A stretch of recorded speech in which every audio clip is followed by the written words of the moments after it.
मते तो पणसरे रेसिपीटी बहुत बढ़िया लगे मोर विश्वास आपण मैंने थे तैयारी करी खाँतु आपण मानक भी बहुत बढ़िया लगे।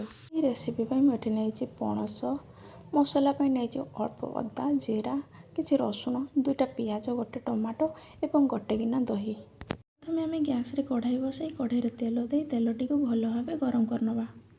कढ़ाई तेलटी भल भाव गरम हो जाए आम काटी रखि पणस गुड़ी को ए भल भाव भाजी नवा। पणसटी भाजापी एटी मुझे दूचे स्वाद अनुसार गोटे चामच लुण एवं गोटे छोट चामच हलदी गुंड। एबे आम पणसटी को भल भाव भाजी नवा। ये देखो पणसटी भल भाव भाजी एबे एथुरु गोटे खुशुणी चापी देखा देखो पणसटी यहीपरि भाव सीझिब। आम यह कढ़ाई बाहर करनवा। एबे आम से कढ़ाई अल्प किसी तेल ऐड करवा।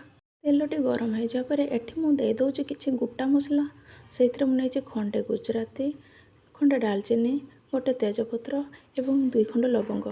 एबे आम से प्याज देदेबा स्वाद अनुसार लुण एवं गोटे छोट चामच हलदी गुंड दे यह भल भाव भाजी नवा एवं तरकार बढ़िया कलर आने गोटे चामच लंका गुंड ऐड करवा।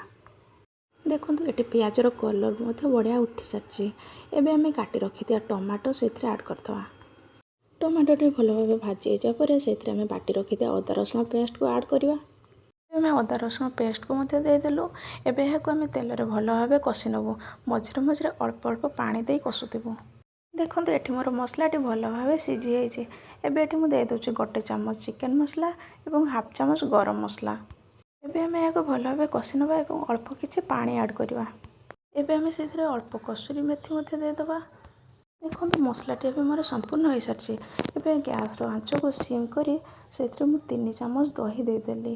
गैस आंच को सीम करदेवे कारण गैस आंच को हाई करदे दही गुटी छिंडीज। आम दही दे किसी समय मसलाटी को भल भाव कषि नवा एबे देखो तरकार कलर केते सुंदर उठी एवं बास्ना बहुत बढ़िया आसूचे।